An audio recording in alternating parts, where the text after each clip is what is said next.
Hai minasan, konnichiwa. Selamat datang kembali di channel Yasashi Nihongo. Hari ini kita lanjutkan lagi untuk pembahasan materi buku Irodori ya. Kita masuk ke segmen kelas Irodori Yasashi Nihongo. Hari ini kita akan melanjutkan pembahasan dari buku Irodori tingkat pemula A1 bab 2. Langsung aja kita mulai ya. Hai, Hajime Masyo. Hai, Dai Nikah, bab 2. Di bab 2 ini, judul topiknya adalah Hajimete no Nihongo, dengan arti bahasa Jepang yang pertama. Di sini diberikan subjudulnya lagi, yaitu Sumimasen, Yoku Wakarimasen. Ungkapan ini jika diartikan secara literal artinya adalah maaf, saya tidak mengerti dengan baik. Meskipun di sini tidak ada kata watashi untuk mewakili kata saya, bisa kita artikan bahwa yang tidak mengerti ini adalah orang yang sedang mengatakan kalimatnya. Jadi bisa kita berikan arti saya. Selain itu, bisa juga kita artikan secara kontekstual, maaf saya tidak begitu mengerti. Secara garis besar, materi dari bab 2 itu bertujuan supaya kita bisa menguasai kemampuan berkomunikasi tentang apa yang sebaiknya dilakukan ketika tidak memahami perkataan lawan bicara. Apa yang sebaiknya dilakukan ketika tidak mengetahui cara mengatakan sesuatu dalam bahasa Jepang. Sekarang kita baca dan pastikan dulu kendu apa saja yang ada di bab 2. Di sini kendunya ada 3. Yang pertama adalah mampu meminta pengulangan ketika tidak memahami apa yang dikatakan lawan bicara. Misalkan dengan menggunakan ungkapan percakapan moichido onegai shimasu dengan arti tolong sekali lagi. Kendu yang kedua yaitu mampu bertanya jawab mengenai kemampuan berbahasa Jepang maupun bahasa lainnya. Misalkan dengan menggunakan ungkapan Nihongo dekimasu ka? Apakah bisa bahasa Jepang? Dan yang ketiga, di sini ada kendu mampu bertanya bagaimana menyatakan sesuatu dalam bahasa Jepang serta memahami jawabannya. Misalkan dengan ungkapan Kore wa Nihongo de nanto iimasu ka? Ini dalam bahasa Jepang disebut apa? Oke, berikutnya langsung kita simak bagian teks dialog yang ada di bab 2. Minasan bisa temukan teksnya ini ada di Chokai Sukuriputo L2 11. L2 maksudnya ini adalah lesson 2, bab 2 atau pelajaran 2 di halaman 11. Yang mewakili kendu yang pertama yaitu ada ungkapan Moichido onegai shimasu. Moichido artinya adalah sekali lagi. Onegai shimasu artinya tolong. Tolong sekali lagi. Jadi kita perhatikan di sini, Minasang bisa cek untuk audio file aslinya, pronunciation-nya seperti apa, di audio file dengan kode 0201 ya. Nanti bisa dicek audio filenya di website Irodori. Oke, kita baca dulu dari kalimat yang diucapkan oleh si A. Zairyu kado misete kudasai. Tolong perlihatkan kartu izin tinggal. Jadi, Zairyu kado artinya adalah kartu izin tinggal. Misete kudasai. Tolong perlihatkan. B merespon, sumimasen, yoku wakarimasen. Maaf, saya tidak mengerti dengan baik atau saya tidak begitu mengerti. Kemudian A berusaha menjelaskan, Zairyo kado residence card desu. Kartu izin tinggal resident card. Di sini Minasang bisa perhatikan ada E. E di sini merupakan filler word. Jadi kalau kita lagi mikir gitu ya, mau ngomong apa, ada kekosongan kata-kata atau kalimat di situ, itu kita sebut dengan istilah filler word. Kemudian B yang sudah memahami apa maksud si A, dia memberikan respon A, hai, oh iya, atau bisa juga kita artikan, oh baik. Dari kalimat percakapan ini ada beberapa hal yang perlu kita perhatikan. Jika minasang menjumpai sebuah kalimat itu ada te kudasai, misalkan pada misete kudasai, maka bagian te kudasai itu artinya adalah tolong titik-titik atau silakan titik-titik. Jadi digunakan untuk memberikan perintah untuk melakukan suatu hal kepada orang lain. Kemudian, jika kita menjumpai sebuah kalimat diakhiri dengan maseng, maka itu merupakan bentuk negatif dari kata kerja, sehingga bisa kita artikan tidak atau bukan. Misalkan yang ini tadi ya, yoku wakari maseng, tidak mengerti dengan baik. Dan satu lagi, jika sebuah kalimat itu diakhiri dengan des, yang diletakkan di akhir kalimat ini memberikan kesan sopan pada kalimat yang tanpa diakhiri oleh kata kerja. Misalkan diakhiri dengan kata benda, contohnya pada ini. Residence kado des. Jadi, residence kado ini merupakan kata benda. Jadi, kalau kita belajar bahasa Jepang, ini kita harus teliti, kita harus jeli. Bisa membedakan mana kata kerja, kata sifat, dan juga kata benda. Ini nanti penting sekali karena akan berpengaruh pada setiap kosakata yang akan kita gabungkan dengan kosakata yang lain. Karena nanti cara penggabungannya itu berbeda-beda caranya. Percakapan berikutnya, si A mengucapkan koko namae kaite kudasai. Koko artinya di sini. Namae, nama, kaite kudasai, tolong tulis. Kemudian B memberikan respon, sumimasen, maaf, mo sukoshi yukuri itte kudasai. Tolong katakan sedikit lebih pelan lagi. Lalu A berusaha untuk mengatakan kalimatnya lebih pelan ya. Koko, namae kaite kudasai. Lalu B memahami apa yang disampaikan oleh si A dengan mengucapkan wakarimashita. Oh, saya sudah mengerti. Oke, kita lanjutkan ke percakapan yang ketiga. Di sini ada A mengucapkan Heawa ni ichi sang des. Kamarnya nomor 213. Maksudnya itu adalah nomor kamar. Kemudian B berusaha untuk menjelaskan permintaannya karena dia kesusahan mendengarkan apa yang dikatakan si A. Sumimasen, moichido onegai shimasu. Maaf, tolong sekali lagi. Moichido, sekali lagi. Onegai shimasu, tolong. Kemudian A berusaha untuk menjelaskannya sekali lagi. Heawa ni ichi sang des. Kemudian si B yang sudah memahami apa yang disampaikan oleh si A, dia memberikan respon, wakarimashita, arigatou gozaimasu. Saya sudah mengerti, terima kasih. Kita perhatikan di sini berkaitan dengan tensis bentuk kata kerja. Jika sebuah kalimat diakhiri dengan mas, maka ini merupakan akhiran kata kerja positif tensis non lampau. Misalkan pada kata onegai shimasu. Onegai shimasu ini merupakan kata kerja. Karena kita mengucapkannya sekarang, berarti kan itu tidak atau bukan non lampau ya. Jadi kita gunakan mas. Lain halnya jika kita menggunakan mashita. Ini merupakan akhiran kata kerja positif tensis lampau. Contohnya pada kata wakarimashita, mengerti atau telah mengerti. Yang namanya kita mengerti itu kan pasti sudah terjadi. Oleh karena itu kita menggunakan kata kerja bentuk lampau. Wakarimashita. Kita menuju ke contoh percakapan dari Kendu yang kedua. Di sini ada judulnya Nihongo dekimasu ka? Bahasa Jepang bisakah? Maksudnya adalah apakah Anda bisa bahasa Jepang? Kalau kita perhatikan di sini percakapannya itu terjadi di odeng ya, di kedai odeng.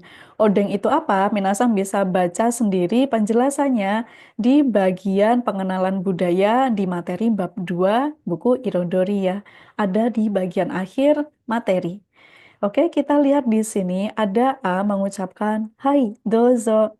Ya, silakan. Jadi ini si A adalah penjaga odeng. Petugas, bukan petugas, penjual odengnya. Kemudian B sebagai tamunya mengucapkan domo, makasih. Kemudian A melanjutkan pertanyaan, Okyaku-san Nihongo dekimasu ka? Okyaku-san ini bisa kita artikan secara kontekstual Anda. Anda bisa bahasa Jepang kah? Jadi Nihongo artinya bahasa Jepang. Dekimasu ka? Apakah bisa? Kalau kita hanya menggunakan kata kerja dekimasu artinya adalah bisa. Kemudian B menjawab, Hai, sukoshi dekimasu. Ia bisa sedikit. Di sini kita perhatikan untuk penggunaan kata okyaku-san. Arti secara literal itu diartikan tamu, pelanggan, atau customer. Kemudian di sini, kalau sebuah kalimat diakhiri dengan partikel ka, ini merupakan penanda kalimat tanya dengan arti kah atau apakah. Dan untuk kalimat tanya ini harus kita biasakan intonasinya lebih tinggi di akhir kalimat. Nihongo dekimasu ka? Ada fun fact yang wajib kita ketahui, yaitu orang Jepang sangat jarang pakai kata anata dengan arti Anda. Biasanya mereka langsung menyebut namanya. Misalkan ini tadi ya, si penjual odengnya, dia tidak bilang anata nihongo dekimasu ka? Tidak bilang seperti itu, tapi dia menyapa atau memanggilnya dengan sebutan Okiaku-san. Percakapan berikutnya di sini ada A mengucapkan kore yonde kudasai. Ini tolong baca. Nihongo wakarimasu ka? Bahasa Jepang, apakah mengerti? Kemudian B memberikan jawaban sumimasen, wakarimasen. Maaf, saya tidak mengerti. Kemudian A berusaha untuk membantunya. Ja ego wakarimasu ka? Ja, di sini bisa kita artikan kalau begitu. Ego, bahasa Inggris. Apakah mengerti? Kalau begitu, apakah mengerti bahasa Inggris? Kemudian B menjawab, Hai, wakarimas. Ya, mengerti. Ada fun fact yang harus kita ketahui di sini bahwa orang Jepang terbiasa jarang menyebutkan kata watashi dalam kalimatnya. Jadi misalkan di sini sumimasen, wakarimasen, maaf, tidak mengerti, begitu ya. Tapi kalau dalam bahasa Indonesia itu maaf, saya tidak mengerti. Keseringan selalu kita tambahkan dan saya. Nah, itu yang membedakan bahasa Indonesia dengan bahasa Jepang. Biasanya, watashi dengan arti saya lebih sering digunakan pada saat kita ingin menjelaskan sesuatu yang lebih spesifik tentang diri kita sendiri. Oke, kita lanjut ke percakapan berikutnya. Di sini percakapannya terjadi di taman hiburan. Tema Pakude. Jadi D di sini artinya adalah di. Di yang memberikan penjelasan tentang di mana suatu aktivitas itu terjadi. Di sini ada A mengucapkan tsugoku go dekimasu ka? Bisa bahasa Cina kah? Jadi di sini menggunakan sebagai filler word. Kemudian B mengucapkan atau membalas, Hai, dekimas, ya bisa. Kemudian dia mengucapkan bahasa Cina yang ini. Saya tidak tahu ini artinya atau cara bacanya apa. Kali aja ada minasa yang tahu ini caranya baca apa ya kanjinya, silakan tulis di kolom komentar ya. Percakapan berikutnya terjadi di restoran Indonesia. Indonesia Ryori Teng De. Di sini ada A mengucapkan, Indonesia go wakarimasu ka? Apakah mengerti bahasa Indonesia?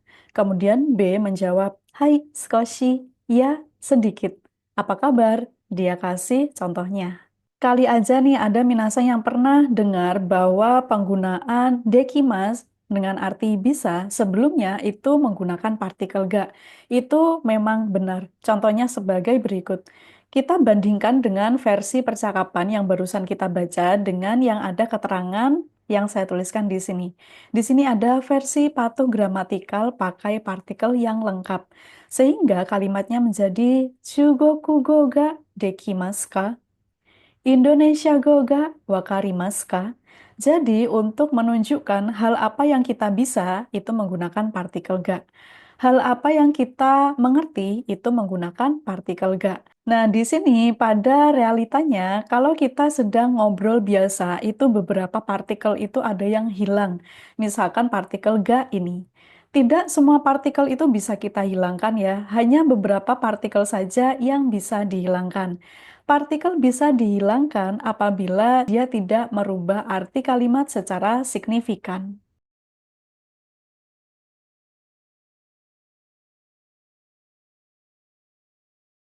Kita lanjut ke contoh percakapan dengan Kendu yang ketiga. Di sini judulnya adalah Korewa Nihongo de Nanto imasu ka? Ini dalam bahasa Jepang disebut apa? Kalau kita partisi satu persatu ya, artinya adalah Korewa ini. Nihongo de dalam bahasa Jepang, nanto imasu ka disebut apa? Seperti itu ya, arti per kata-katanya. Kemudian kita lihat di sini ada A mengucapkan, kore wa nihongo de nan desu ka? Ini bahasa Jepangnya apa? Jadi kita bedakan ya di sini ya, kalau menggunakan kalimat atau kata tanyanya, nanto imasu ka? disebut apa. Tapi kalau kita hanya menggunakan Nihongo de nan desu ka, bahasa Jepangnya apa? Yang manapun minasang bisa gunakan. Bebas sih, tidak ada ketentuan yang mengikat. Pilih aja mana yang dirasa mudah untuk dihafalkan atau disampaikan. Kemudian B menjawab kasa des, payung. Kemudian A sekali lagi minta dijelaskan. Sumimasen, maaf. Mo skoshi yukuri itte kudasai. Tolong katakan sedikit lebih pelan lagi. B menjawab kasa. Jadi harus pelan-pelan gitu ya ngejawabnya ya. Lalu A mengucapkan terima kasih, arigato gozaimasu. Percakapan berikutnya di sini ada A mengawali kalimatnya Korewa Nihongo de Nanto iimasu ka? Ini dalam bahasa Jepang disebut apa? Jadi kalau kita tidak tahu sebuah benda, kita penasaran ini bahasa Jepangnya apa, kita bisa menggunakan kalimat tanya yang ini. Kemudian B menjawab Sumaho desu yo. Sumaho loh. Sumaho itu merupakan smartphone. Kemudian A kembali bertanya, Sumimasen, moichido onegai shimasu. Maaf, sekali lagi, tolong. B menjawab dengan lebih pelan, Sumaho. Lalu A mengucapkan terima kasih atas penjelasannya. Arigato gozaimasu. Untuk kata sumaho ini berasal dari serapan kata bahasa Inggris smartphone. Versi panjangnya adalah sumatofone. Kemudian kalau kita perhatikan pada kalimat sumaho desyo, kalimat ini diakhiri dengan hiragana yo. Nah, di sini kita lihat penjelasannya. Akhiran yo dengan arti lo itu digunakan untuk menginformasikan sesuatu yang belum diketahui oleh lawan bicara. Percakapan berikutnya, si A mengawali percakapan dengan bilang, driver license wa Nihongo de nanto iimasu ka? Driver license dalam bahasa Jepang disebut apa? Kemudian B menjawab, Menkyosho desu. Menkyosho artinya adalah surat izin mengemudi. Kemudian A merasa masih kesulitan mendengarkan kata yang disebutkan oleh si B, sehingga dia mengucapkan Sumimasen, mo sukoshi yukuri itte kudasai. Kemudian B berusaha lebih pelan ngomongnya, Menkyosho. Lalu A pada akhirnya bisa memahaminya sehingga dia memberikan respon, Menkyosho wakarimashita. Percakapan yang terakhir di sini ada si B dan si A sedang membicarakan tentang nyamuk ya. Si B ini kayaknya kena gigit nyamuknya sehingga dia bilang, ah, itu refleks dari dia kena gigit si nyamuk. Kemudian A bertanya, Mosquito wa Nihongo de nan desu ka? Mosquito dalam bahasa Jepang apa? Atau bisa juga kita artikan bahasa Jepangnya apa? Kemudian B menjawab, ka desu. K artinya adalah nyamuk. Moichido onegai shimasu. Tolong sekali lagi. Kemudian B mengulangi kata-katanya. K des. K, so. Ya, ya. Kalau kita perhatikan di sini si B mengakhiri percakapannya dengan ungkapan so. Bisa kita artikan ya, ya atau ya betul seperti itu. Jadi so seperti ini disebut dengan istilah aizuchi. Aizuchi merupakan respon berupa kata potongan-potongan yang pendek yang diucapkan sebagai tanda kita memahami apa yang disampaikan oleh lawan bicara. Nanti kita bakal ketemu Aizuchi yang lebih banyak lagi di contoh-contoh dialog atau kaiwa berikutnya ya. Oke, inti dari pelajaran 2 atau bab 2 sudah saya sampaikan ya. Kalau sudah, kita harus perlu untuk melakukan can do check. Jadi kita harus bisa melakukan penilaian diri dari beberapa can do yang sudah kita baca di awal, kemudian kita pelajari, ini seberapa jauh sih kita bisa memahaminya. Di sini kita lihat ada 3 bintang ya. Kalau bintang 1 berarti kurang memahami atau sedikit memahami. Kalau bintangnya 2 berarti cukup memahami. Kalau bintangnya 3 berarti kita sangat memahami dan sekaligus juga bisa menguasai kendo yang ada di bab 2. Jadi minasang silakan bisa menilai dirinya sendiri, silakan tuliskan di kolom komentar ya. Mau tulis bintang 1, bintang 2, atau bintang 3. Oke, Minasang, sekian dulu untuk materi bab 2 hari ini. Otsukare sama Desta. Terima kasih atas kerja kerasnya. Tidak bosan-bosannya, saya selalu ingatkan Minasang untuk jangan lupa baca ulang, dengarkan audio file, contoh percakapan, dan ikuti semua instruksi seluruh materi yang ada di bab 2 Irodori. Baca sampai habis ya, sampai bagian budayanya juga. Oke, Minasang, sampai jumpa di penjelasan Irondori bab 3 berikutnya. Bye-bye.